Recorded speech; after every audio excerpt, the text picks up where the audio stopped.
Okay, good morning again. We just started our recording, and I'm going to go ahead and start Richard's video. As I said, he's on vacation, but he very kindly sent me all of his videos in advance. And let's see if I can get there. I will share his video. Now, the problem with well, it's not a problem, but the issue with the video is I can't share the words with you if I do the video. But you know this song so well. It's I Release. Everybody knows this song. So I'm going to go ahead and play it. And if you'd like to sing along, then just go ahead and mute yourself and you can just sing right along with Richard. And here we go. I release. Once again, I thank Al for his inspiration. He always did a great job with this song. There was a time in my life I thought I'd have to do it all for myself. I didn't know the grace of God was sufficient. Didn't know the love of God was at hand. But now I can say, if you are discouraged, struggling just to make it through another day, you've got to let it go, let it all go. And this is what you have to say. I release and I let go. I let the Spirit run my life, and my heart is open wide. Yes, I'm only here for God. No more struggle, no more strife. With my faith I see the light. I am free in the Spirit. Yes, I'm only here for God. Yes, I release, I let go. I let the Spirit run my life, and my heart is open wide. Yes, I'm only here for God. No more struggle, no more strife. With my faith I see the light. I am free in the Spirit. Yes, I'm only here for God.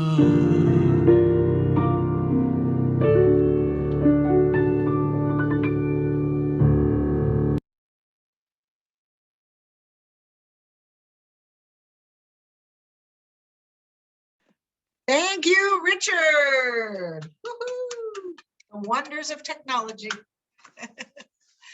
Well, and this morning I'd like to welcome our practitioner of the day, who is Relaine Clark. She's going to do our opening prayer, and we have a wonderful quote that she's going to share. Thank you, Relaine. You're welcome. So let's just close our eyes and feel the presence of Spirit, of God, of nature, of all that is. And just knowing that this connection and this oneness is in and of and through each and every one of us, right here, right now, in this present moment. So feeling the presence of Spirit, feeling the presence of love, feeling the presence of all the goodness and greatness is right here, right now, in this very moment, with each and every one of us in our larger circle of those who are not here with us, but are really actually here with us. And so I'm very grateful for this talk today, Reverend Michelle and Richard's music, and all of you that are here today. And I just know that this gathering, this service is just perfect in every way. I just know it, I feel it, and believe it. It is so. And I release this prayer into divine law and simply say, and so it is. So it is. So I'm going to read a quote today from Ernest Holmes, but before I read it, I wanted to define one of the words that's in the quote. So the first sentence has the word poise in it. And when we think about poise, we think about a model and how a model has poise and grace. that in this instance, I looked up poise, and this is what I found. Poise is one of those states of being. Merriam-Webster describes poise as marked by easy composure or bearing.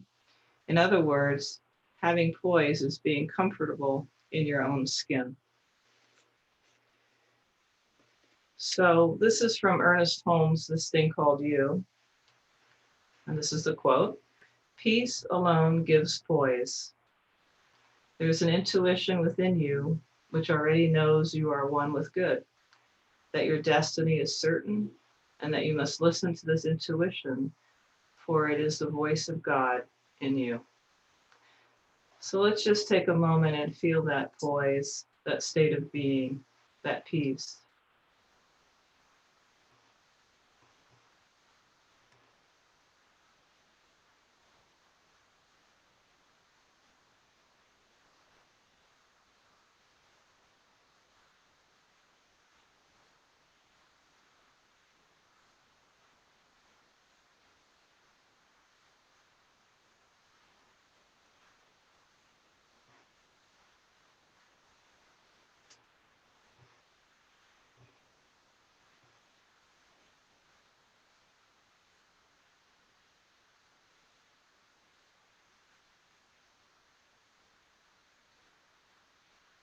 And now let us return and be present. And I'm going to read our June affirmation.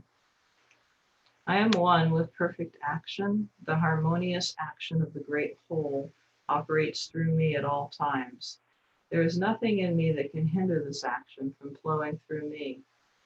The action of God is the only action. Ernest Holmes.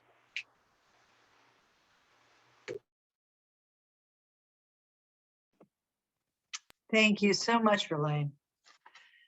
We really enjoyed that quote. You know, when I received your quote that you were going to share this morning, I don't know, it planted a seed, and I found myself as I was putting together my talk using that phrase of poise. I love that it's an expression of peace and it's an expression of God. It means more than just being a charismatic person, but actually being the presence of peace and divinity. I loved it. Thank you for that. So I do have another movie for us. And I asked Richard if he would do Daniel Nahmod's song, One Power, because it really, I wanted to draw into our conscious awareness the idea that while we each experience the divine in different ways, there truly is only one power, and that even in our discomfort, we are living our life within the life of God. So I'm going to go ahead and share his video with you. Here's a very powerful song, literally powerful. It's called One Power. It's by Daniel Nahmod, and gets right to it.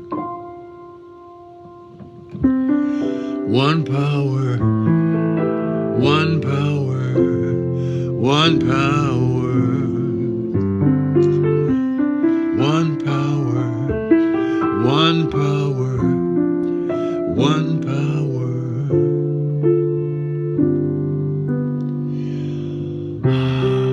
There's one power, invisible, and you see it everywhere and every day.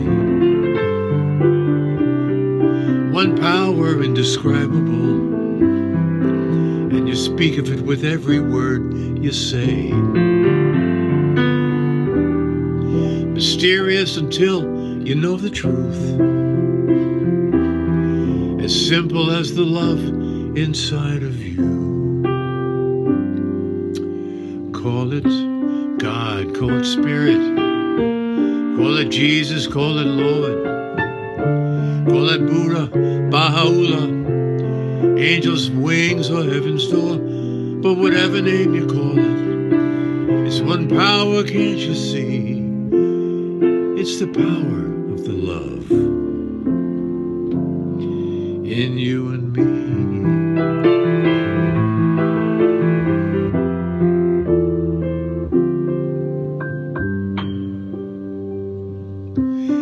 You know, we speak so many languages. We've got different clothing, different colors, different names. But different is only dangerous when we forget that in the heart we're all the same. We'll remember once we close our eyes to see that such distances were never meant to be. Call it God, call it Spirit, call it Jesus, call it Lord, call it Buddha, Baha'u'llah, Hashem, or Heaven's Door. It's Muhammad, it's your mind, it's your soul, it's your sign. It's the universe, it's music, Mother Earth or Father Time.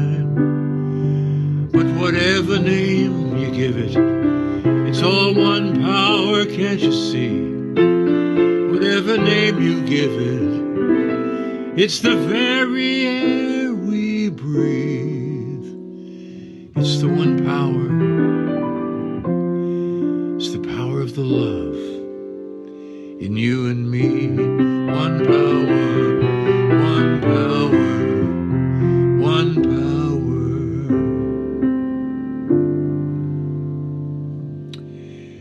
It's the moment of creation. It's the everlasting peace. It's the freedom of forgiveness. It's the sweetness of release. It's the joy of inspiration. It's the sunshine in your face. It's the birthright of all nations. It's the boundlessness of space. It's the beauty of a baby, the serenity of sleep. It's the anger we abandon, for it's love that's most deep. It's one power. It's the power of the love that lives forever in you and me. One power, one power, one power, one power, one power. It's the power of the love that's in you and me.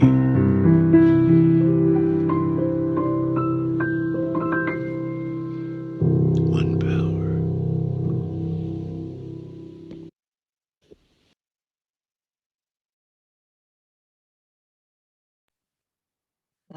Thank you, Richard. I think I shared this before, but when I saw Daniel Naiman perform that song live, I remember that he said, if he never did anything else, that was enough, because he loved it. I agree. So good morning and welcome to One Heart, One Mind Center for Spiritual Living's online Sunday service. It's so good to be with all of you this morning. So this morning, I guess it's the second Sunday in June. We're going to continue with our monthly theme that we started last week, and it's called The Soul's Call, which is a reminder for us that within each of us is a connection to a larger life. And that we can listen to the voice of this larger life. It's our authentic self, the spirit within us. And it's the source of our intuitive knowing. I know we all have flashes of intuitive knowing. That's the source of it. And its wisdom and its guidance is always available to us. And it's through the oneness that we share with this infinite mind, God, spirit, the essence of life itself, whatever name we give to that power, just like Daniel said. Ernest Holmes, our founder, put it this way. He put it simply, and I found this wonderful quote I'm going to share with you. He wrote, "The mind of mankind is an extension of the eternal mind or spirit, and mankind's evolution is an unfolding of this everlasting mind or spirit through its thought. The mind of mankind is an extension of the eternal mind. I love that, and it's so true. Each of us is an expression of our Creator. And as we understand this connection more and more, we're able to consciously participate with its presence, the presence of the universal mind. This morning, when we were doing our meditation, I had everyone connect with this infinite universal mind. And we do this in our humanness through our thoughts and our feelings, which works through a creative law to create our lives, everything that we experience and form. And of course, this isn't limited to or available only to the enlightened among us, the master teachers among us, but to everyone. We are the nature of our Creator. It is inherent within each and every one of us because there is only one life and we are all living in it. And if you're anything like me, which you probably are, sometimes I need to be reminded that this power is within me and that I am able to, I am always participating with it, but I am able to consciously participate with it. You know, I remember in last week's Sunday message, I invited you to look within yourself throughout your week and to recognize and to honor the wonder of who you are, the wonder of you, the wonder of who you truly are, which is this divine expression of life, having a human experience. And I invited you to recognize the great gift that you are to the world, just by being you, and to the best of your ability to consciously express your authentic self, the God within you, the spirit within you. And I also invited you to be patient with yourself as you explore and experience and connect with this divine presence and power within you. Because I know that the more and more familiar we become with this authentic self, the more we learn to surrender to its flow in and through and as our lives. Now, surrender, there's an interesting word. The word surrender tends to come up when we talk about this kind of deep connection, to surrender to Spirit's flow and its wisdom. And the more we connect with our authentic self, that part of us that is in connection with the divine, the more we allow our intuitive knowing to guide and direct our lives, the more we surrender to the energy of the divine that flows through us naturally when there are no obstructions. But what exactly are we surrendering? Well, I just gave you a little clue. We have things that get in the way of that flow. So I've come to believe that the only thing that we truly ever need to surrender is what we think we know and our desire to control everything that happens in our lives. If you're anything like me, you do that a lot. And I have to remind myself to let go of that. You know, I have to surrender my need to have everything in my life be the way I think it should be for me to be okay. And I've come to believe that spiritual surrender means to let go of the notion that I will be okay when my outer world is okay. That somehow my happiness and my contentment are dependent on what happens in my outer world. Because the truth is that my outer world will be okay when my inner world is okay. So my part is to surrender what I think I know, my old ideas, my old wounds and old traumas and old judgments and old stories. I have to surrender all that and be present in this moment right here, in a new and a fresh way, to see through new eyes, not through all of the things that I think I know, my human perceptions. So Science of Mind teaches that everything in the outer or visible world is an expression of the invisible world. And you don't have to take my word for it. Quantum physics has proved that for us. Everything in form begins with a consciousness observing or focusing on a particular wave of potential, a consciousness such as God, you or me, observing waves of potential in the quantum field, which of course is invisible to the human eye, but it's still very real. And the way that we make things okay in our inner world is by connecting with this field of potential, which is within all of us, and by observing, placing our consciousness on, our focus, the peace, the poise, the presence, the prosperity, the love, whatever it is that we want to draw forward, and observe that. And that creates itself, drops into experience and form in our world when we put our attention on it. We participate with the presence and the power that's nestled within us. I always love that word, nestled within me. And we set the intention, and as we surrender to this power of life, we just let creative law do the rest. We don't have to do the how, it happens naturally. But what we put our attention on, what we set our focus on, what we observe becomes our experience. You know, and as we become more and more skilled at demonstrating the things we want to see in our outer life, in our outer world, and we can learn to be wonderful, conscious co-creators, you know, there are still going to be things that come up that we would prefer to be different. You know, and true spiritual surrender is not about having everything in the outside world be just the way we think it should be. True spiritual surrender is being okay, even if in our outside world it isn't always the way we want it to be. And when we become okay internally, then our external world will be okay too. Heck, it'll be way more than okay. It'll be a reflection of that peace, poise, and the perfection of the divine reality that's already within us. And the more that we open to or surrender to the flow, the absolute flow, the energy of this inner wisdom, which is our true nature, the more life becomes this great and joyous adventure, no matter what's happening in the outside world. So as I was putting together my talk, as I always do, I was looking for some story or quote or wonderful inspirational idea that supports this idea of inviting in whatever is and being okay with whatever is.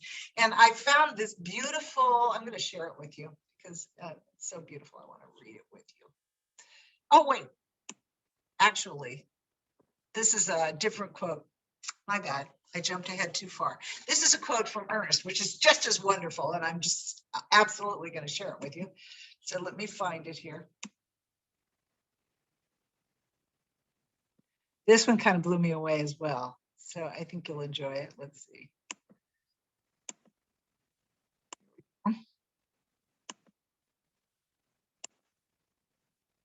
Check this out.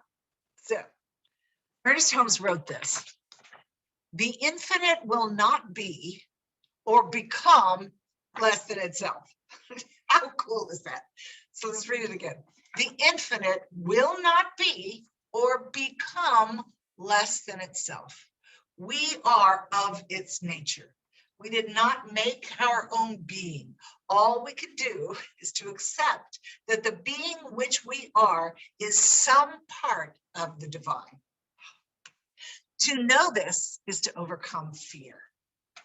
Whether from lack, pain, sickness, or death, it is always a belief that there is something other than life, or that life withholds pleasure, peace, success, and heaven from us. So any discomfort that we may be feeling comes from a belief that there is something other than life. But I have to say that my very, very favorite piece of this quote is the first line. I mean, let me look at my notes here so I can reread it. Where did it go? Oh, here it is. I'm fumbling today for some reason. The the infinite will not be or become less than itself. And if we are a part of the infinite, if we are one with this divine life, why should we ever be less than ourselves? You know, it invites, this line invites us to expand more and more into the divine nature that is our nature, and how we overcome, and I would probably say, rather than overcome, transform anything that feels uncomfortable, any fear, is by moving into that expanded nature. Which brings us to today's topic. You know, I get there eventually. And today's topic is lean into the discomfort. Why in the heck would I want to lean into discomfort? Didn't Ernest Holmes tell us to turn entirely away from the presenting problem and entirely toward what it is we'd like to demonstrate in our lives? Yes, he did. And he was right. Sitting in discomfort and pain and error thinking is not a productive thing to do. Spinning in what we don't want will not get us where we want to go. Heck, didn't even Einstein told us you can't solve a problem with the same mind that created the problem at the level of the problem. We can't sit there. But here's the thing. When something feels uncomfortable to us, it's an internal signal that something's amiss, and we can use it to course correct, to dig deeply into the discomfort, to ask empowering questions without going into judgment and blame. Questions like, why do I feel this way? Or how can I shift my thinking to move into something new, to be comfortable again? You know, we can ask spirit to help us see beyond our limited human perspective at the moment and to move beyond the discomfort. And that happens through the transformative power of spirit within us. And here's the part that I was going to share with you before. And I said, when I was looking for something to help support this idea of discomfort being the master teacher or the way shower, I ran across this beautiful passage from a book by Khalil Gibran. I always trip over that name, Khalil Gibran, in his book, The Prophet. And I want to read it with you. I'm going to actually share it with you because I think sometimes in the reading, things pop out at us that maybe I might miss. So here I'm going to share my screen. And here it is. And this is, if you want to look it up, it's from page 52 in the book. And it reads, and a woman spoke, tell us of pain. And he said, your pain is the breaking of the shell that encloses your understanding, even as the stone of the fruit must break, that its heart may stand in the sun, so must you know pain. And could you keep your heart in wonder at the daily miracles of your life, your pain would not seem less wondrous than your joy. Oh. And you would accept the seasons of your heart, even as you have always accepted the seasons that pass over your fields. And you would watch with serenity through the winters of your grief. Much of your pain is self-chosen. It is the bitter potion by which the physician within you heals your sick self. Therefore, trust the physician and drink his remedy in silence and tranquility. For his hand, though heavy and hard, is guided by the tender hand of the unseen. And the cup he brings, though it burns your lips, has been fashioned of the clay which the potter has moistened with his own sacred tears. Oh my. Every time I read that, I get God bumps. You know, so right out of the gate, I mean, it's just beautiful. It's absolutely beautiful, the prose and the words. But there are really a few lines that stood out for me. And I think they're just brilliant when we are looking at how do I deal with the discomfort in my life and surrender to what is. And the first line that really stood out for me is, Your pain is the breaking of the shell that encloses your understanding. Discomfort is the call for us to look more deeply at who we are and what we believe about life. Pain or discomfort can be the tool that breaks open our deeper understanding of what we believe and what beliefs we're holding on to that simply are not true. It cracks us open to get at the deeper cause of why we're uncomfortable in the first place. And the other line, there's a couple in here that I want to share or go over with you. Another line is, and could you, this is so great, and could you keep your heart in wonder at the daily miracles of your life? If you could do that, your pain would not, your pain would not seem less wondrous than your joy. Oh my gosh. Talk about non-attachment. When we engage with whatever shows up in our life from an understanding that life always supports you, it always supports us and draws us into a greater expression of who we are, then we can see both pain and joy as wondrous. You know, I got to admit, I am certainly not perfect at this, but I'm getting better at seeing everything for what it is, a call forward. That discomfort is really just an invitation to go within and connect with the peace and the poise and the love within us. It just is. If we could move out of our judgment and just be with life as life shows up. So another brilliant line, I think, is, much of your pain is self-chosen. It is the bitter potion by which the physician within heals your sick self. Ah, the physician within, the divine. It pretty much says it all, doesn't it? The wholeness, the perfection of being that is already within you. That is where we are transformed into the beauty of the divinity within us. You know, in the last line, I love this one as well. For it is, or no, for is, let's see, hang on, I'm missing that. For the hand of the physician within, though heavy and hard, is guided by the tender hand of the unseen. So that heavy hand of discomfort, of pain, of emotional distress, whatever it looks like for us, that is actually guided by the hand of the unseen.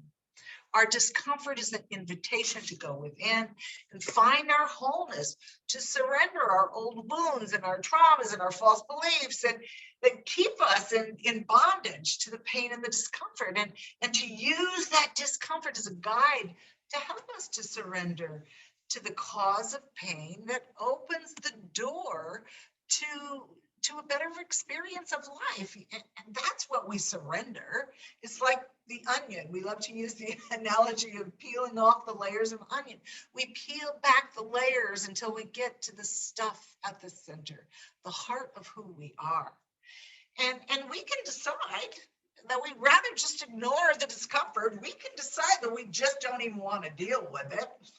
You know, but that really does make life a little bit more complicated, because everything becomes about avoiding the discomfort. You know, I'm reminded, as I shared before, I think a couple of times, of Michael Singer's brilliant metaphor of the thorn. You know, when we get the thorn stuck in us, we have to make a choice. We can either get to the core of the problem and just pull that dang thorn out, or we can avoid touching it.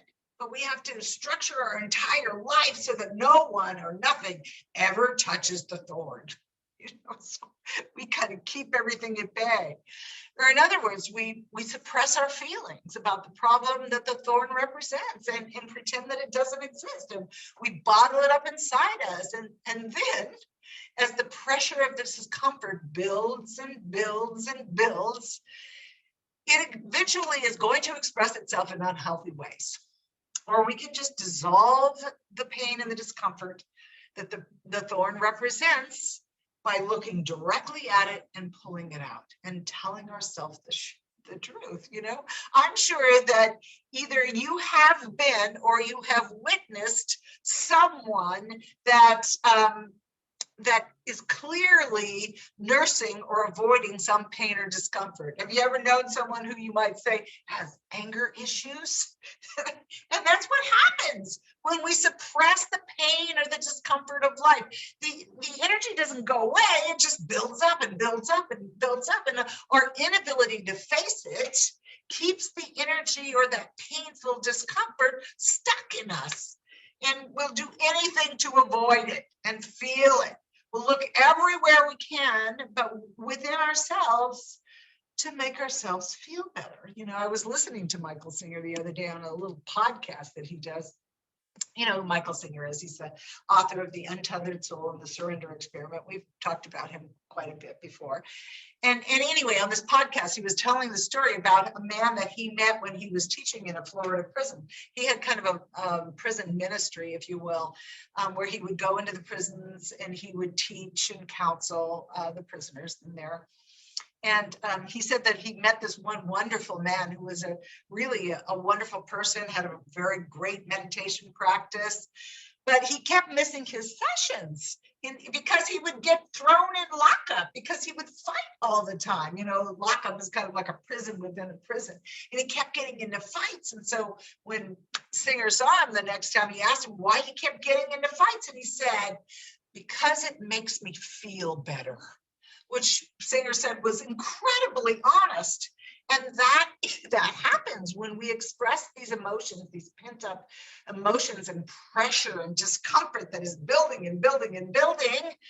It feels better. It's only temporary, but the pressure is lifted, you know, and that's what happens when we don't deal with the pain or the discomfort in a healthy way. You know, we end up looking outside ourselves for relief and comfort, even if it's only temporary. That's what addiction is. You know, I've been doing this addiction program on Monday evenings. You know, so whether it's drugs or alcohol or fighting or violence or working or gambling or social media or sex, whatever it is that we do to feel better without actually dealing with the real issue makes us feel better temporarily, but it doesn't deal with the real issue. And that pressure will start building again, and we'll try avoiding touching the thorn. Just anything that we do that focuses on the outside to find something to fix our internal discomfort is only temporary, and there is a better way. You know, we can transform that energy of the discomfort of the issue of whatever it is by bringing it into the infinite presence of love and wholeness that's within us. You know, that's what we do when we move within into that sacred center that's always within us.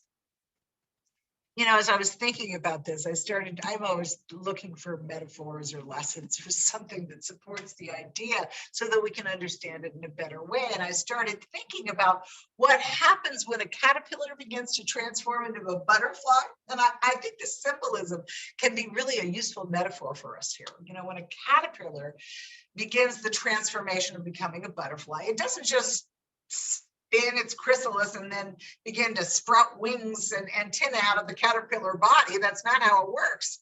The caterpillar cells completely and totally break down inside the chrysalis. It's like one big goopy caterpillar soup, except for a very few cells that have been dormant inside the caterpillar for its entire life. This is fascinating, I think. These cells are called imaginal cells. What a cool name, right? And there's different imaginal cells for every part of the butterfly's completed body. And with each of these imaginal cells lies the potential for the adult butterfly. It's the template or the blueprint that's always been within the caterpillar. And when the transformation begins, the old idea of the caterpillar completely breaks down in the caterpillar soup, and the caterpillar completely restructures itself from these imaginal cells into the beautiful butterfly that has always been alive within it.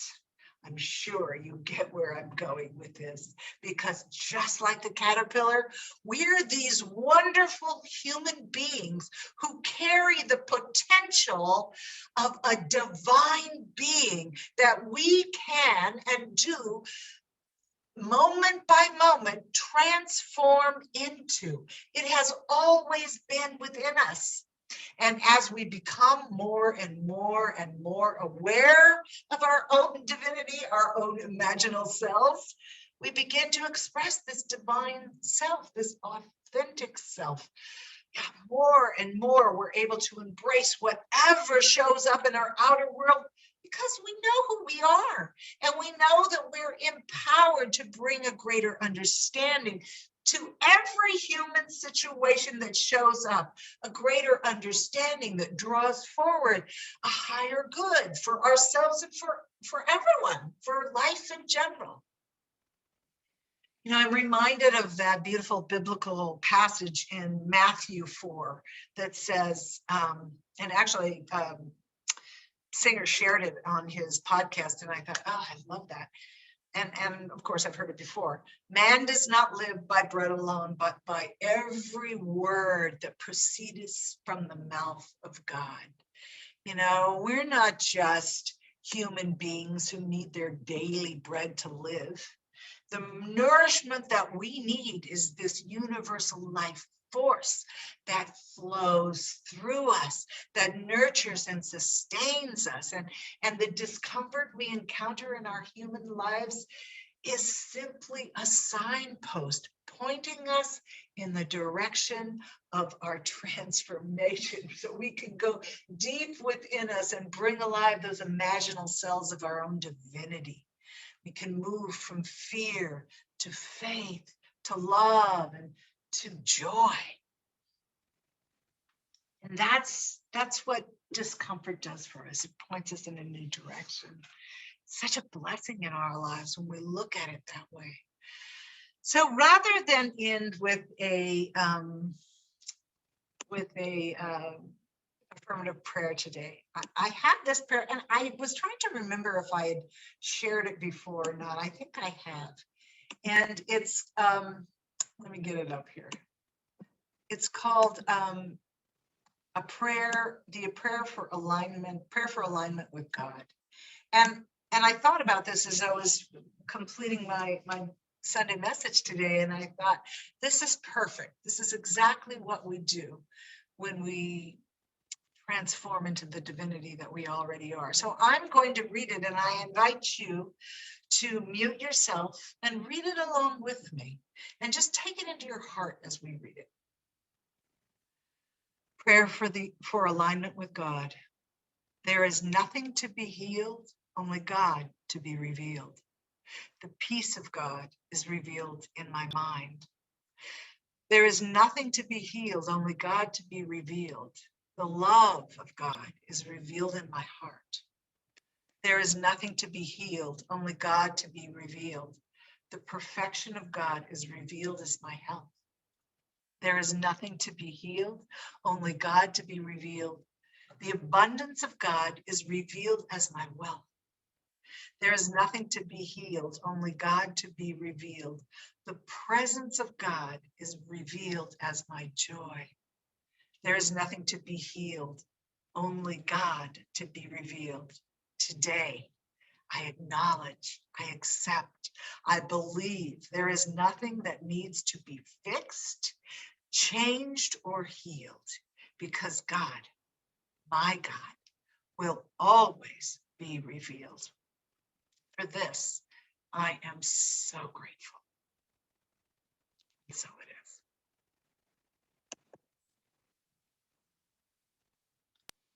I love that prayer.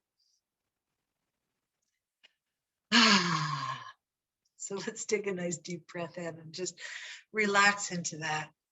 And let's move into our time of sacred giving, which is also a spiritual practice that we continue that flow. We continue living in the flow of the abundance of the universe that is expressed as our prosperity, because we know that what we give returns to us multiplied.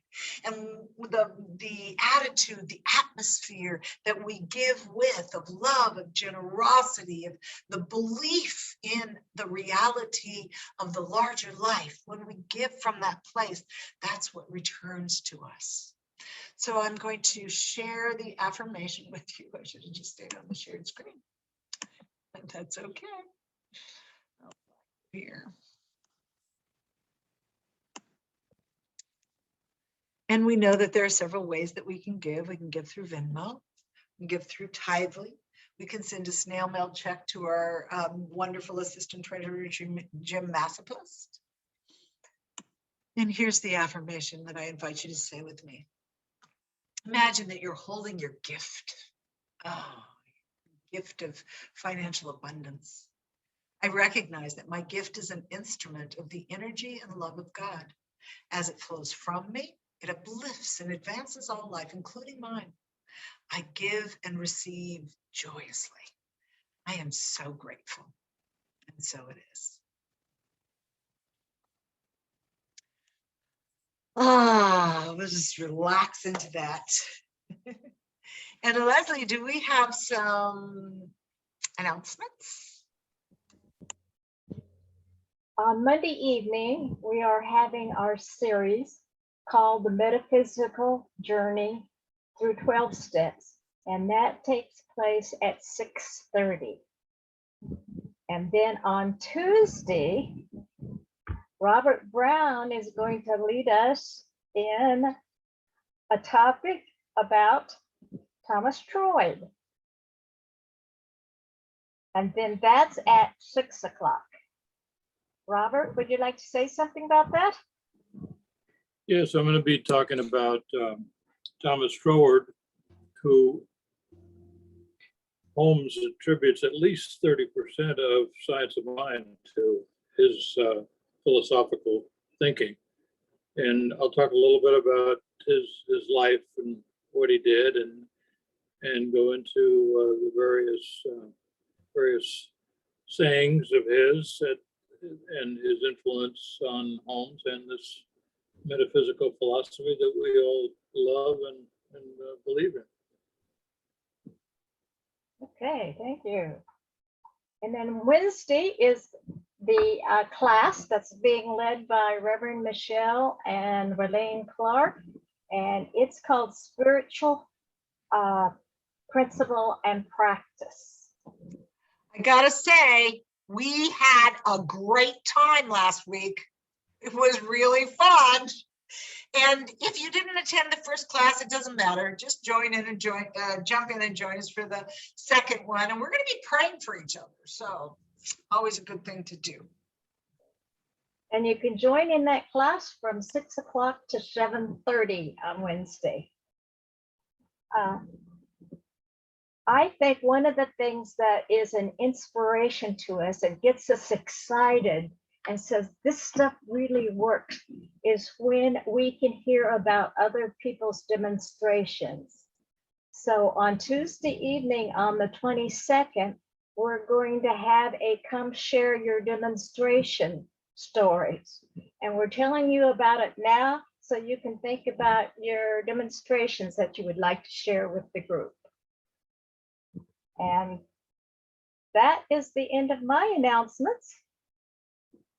And our benediction today is being given by Robert Brown. Yeah, just pretend I'm Maureen, since she was going to be doing this. And I invite you to all to close your eyes, settle back in your seat, be comfortable, feel the love in this virtual room that we are in. We know that there is only one, and we are one with it each and every moment of our lives. We are one with it, and we are one with each other. And I give great thanks for this Sunday service, for the message, for the people who received the message, and for the people who weren't here to receive the message. I give great thanks for everyone who is a member of our One Heart, One Mind family. And I give great thanks for that endless field of potential from which we can create anything that we wish in our lives. I give great thanks for the pain in our lives that leads directly to healing and transformation.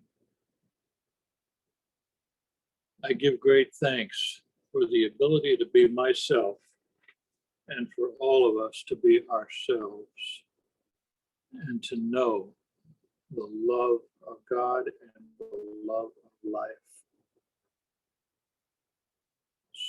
So I give great thanks for all of these things. And I release my words into the law, knowing that they are done, knowing that they are completed, knowing that everything in our lives is perfect and proceeding in divine right order. I release, I let go, I know it's so, and together we'll say, and so it is. So it is. Thank you, Robert. That was beautiful. Really enjoyed that. Oh, okay. So I have another video from Richard to share. And again, if you'd like to sing along, I can't play the video and show the lyrics at the same time, but it's the loving kindness song. May you be filled with loving kindness. You probably know the words. So here we go.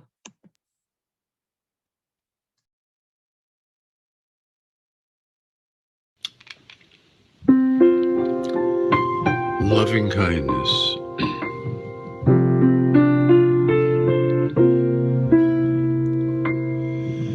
May I be filled with loving kindness. May I be well. May I be peaceful and at ease. And may I be happy. May you be filled with loving kindness. May you be well. May you be peaceful and at ease. And may you be happy. May we be filled with loving kindness. May we be well. May we be peaceful and at ease. And may we be happy.